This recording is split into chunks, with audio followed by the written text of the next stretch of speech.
Baddies. So today I'm here to take your supplement game to the next level. As you already know, I have a few videos on this channel, either here, or in the description. Child, who knows, okay? That gives you kind of like a generic list of overall hair loss supplements slash vitamins, and or vitamins rather, because they're not the same, that you should use or that you should have in your toolbox, in your arsenal, etc. Okay? And yes, while these are good, kind of like a blanket form or like a good one-size-fit-all vitamins for everyone, I really want to help you optimize your supplement game, take it to the next level so that you start to tailor the supplements or tailor your quote-unquote cocktail of supplements based on your specific needs.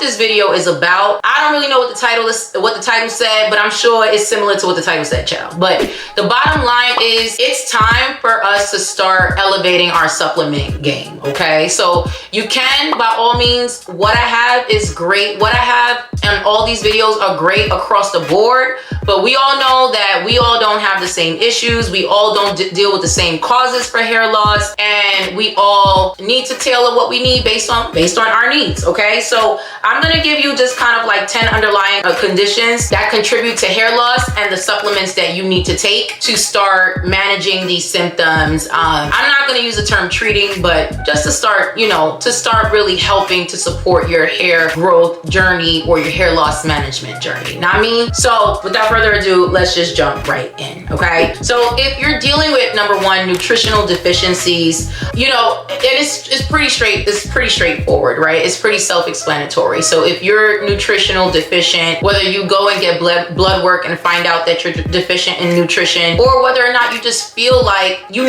not taking in all the right nutrients, you're not eating the right foods, you're not absorbing because you may have other issues like gut health issues, etc. Whatever the case may be, when you feel weak, when you feel like you don't have strength, when you feel like you need like your blood low, child, okay? Good vitamins that you should be taking when you're experiencing hair loss due to nutritional deficiencies should be iron, zinc, vitamin D, which I talk about a lot, and you should start eating protein. It's not a supplement, but child, you need protein, okay? I also want to throw in niacinamide because it's a good B3 vitamin and you can't go wrong with that. But yeah, if you're experiencing hair loss due to hormonal imbalances, and examples of these would be like some type of thyroid disorder or PCOS, then you want to start taking supplements that contain saw palmetto in them. That's really good for regulating your hormones. A good one on the market, which isn't cheap, it ain't cheap, is Nutrafol. It has great vitamins. Nutrafol is a supplement that has a good cocktail of vitamins, and it has a great proprietary blend of botanical that addresses a hormonal imbalance, okay? So Nutrafol will be a great supplement to insert here, but overall saw palmetto is a great vitamin that you can add to your regimen, okay? Now, by the way, I'm not saying just take these. I'm saying these are things that you want to highlight. So if you're taking kind of like what you're taking and then you want to go ahead and grab saw palmetto, go for it. The next one is stress, okay? Stress can cause chronic hair loss in the form of telogen effluvium. Telogen effluvium is just excessive shedding. That's what it is, okay? It's the third stage of the hair growth cycle, which includes the anagen and catagen phase, but the telogen phase is when you're supposed to be shedding. It's a natural part of the phase. However, when you shed excessively or prematurely, it means that you can be dealing with stress and other issues, underlying conditions. So something that's great here is adaptogenic herbs such as ashwagandha, rhodiola, and any other good stress reliever, okay? So, for my girls who are into like CBD gummies, etc., that works anecdotally in the sense that it helps to relieve your stress. It helps to bring down your cortisol, and as a result, it's kind of like roundabout in a way helping you mitigate that stress, that cortisol level that's going to help you to kind of deal with the hair loss, okay? So the next one is my aging baddies. I call you my right baddies, my seasoned baddies, okay? You already know as we age. As we age, hair growth naturally slows down. We naturally start to lose collagen. And of course, we increase, unfortunately, free radicals in the body, these compounds that are wreaking havoc, that is causing follicular and cellular death. And so you want to take things that are high in antioxidants, okay? So things that are really high in antioxidants, obviously, well, one that's really, really good, alpha lipoic acid, niacinamide is also really good. And then you want to think of other antioxidants like vitamin C, etc. That's great for helping you to reduce free radicals so that it's no longer killing your follicles, your hair follicles, okay? So if you have hair loss because you've been diagnosed with androgenetic alopecia like your girl, androgenetic alopecia, in case you don't know, is basically female pattern hair loss or female pattern baldness. It is basically a hormonal cause or a genetic cause of thinning across your whole head, okay? It's when your follicles start to shrink over time, some faster than others. And good treatment is when you slow down the progression of your follicles shrinking, which is called follicle miniaturization, okay? So if you've been diagnosed like I have with androgenetic alopecia, you want to take supplements that contain also saw palmetto or DHT blocking supplements, okay? DHT blocking supplements like finasteride or dutasteride, for women anyway, I don't recommend those for men because they mess with your libido. That's neither here nor there. But for my baddies, these are great for you because DHT is a testosterone derivative. If you deal with androgenetic alopecia, typically your androgens are extremely high, and it does sit there and it gives an uptake of your testosterone, which gives an uptake of DHT. DHT is what I call the follicle killer. It just shows up to kill your follicles. It basically chokes the life out of your follicles till you're clean bald, okay? So that's not a good thing because your follicle will not survive being choked out. I'm just telling you right now. If it starts choking, it's gonna die. So the goal is, this is the DHT that's ready to come and choke your follicle. This is the DHT blocker that says, oh hell no, you're not gonna do that. Because the thing is, if the minute that DHT grabs that follicle, y'all, it's dead. It's dead. It's dead. So you want a DHT blocker, okay? And that's gonna help with androgenetic alopecia, etc. Nutrable, Vivisecal have DHT blockers. Like I said, finasteride, dutasteride, these are all great DHT blockers. Now, if you've been diagnosed with alopecia areata, alopecia areata is an autoimmune condition where basically your immune system attacks your hair follicles, and you know it's categorized or characterized, excuse me, by like bald spots, and sometimes there's different forms of alopecia areata, which there's alopecia universalis or alopecia areata totalis.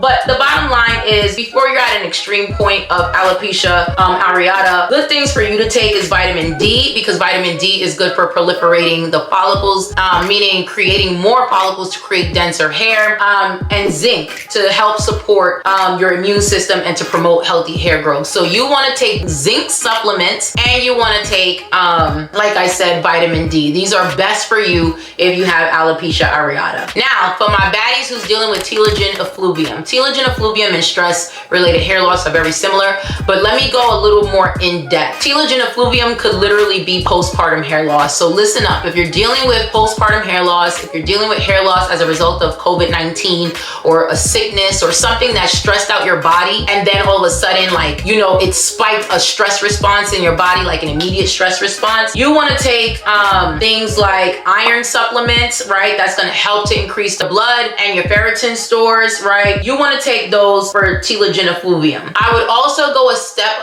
further and say that if you're experiencing some type of nutritional deficiency, especially if you're dealing with postpartum hair loss, giving the baby a lot of your nutrients, right, through breastfeeding, or you dropped a lot of nutrients from giving birth to that baby, I would recommend that you continue taking prenatal vitamins, okay? So I would just keep taking them. I mean, I ain't no spring chicken, y'all, and I'm still taking prenatal vitamins. And the last child that I had is almost 7 years old, okay? So don't ask me, that's to answer your question, how long should I keep taking prenatal vitamins? As long as you can go, okay? So that's for my girls with postpartum hair loss and sickness-related hair loss, okay? Now, if you have scalp infections, infections, okay? Whether it's fungal or bacterial. So for example, you have chronic dandruff, you have seborrheic dermatitis, meaning you have those thick plaques, and y'all think that scraping them plaques off is actually doing something. Child, it's not doing a thing, but just creating like a whole bunch of mess on your clothes everywhere. Like, it's just a mess, okay? If you have scalp infections, you want to take supplements that contain tea tree oil, vitamin E, or any like antifungal supplements, right? Or let me go a step further. I would go see a dermatologist because they can prescribe you topical antifungals and antibacterials that's going to help you to deal with that. Or if you're extremely chronic, shower, you could take the comb and like you can literally grab up enough of that flaky, not even flakes, okay, crust to make a pizza or a pie. You might need an oral antifungal. You might need to go on a course of antibiotics, my dear, just to clear, like, make it rain and clear it out, okay?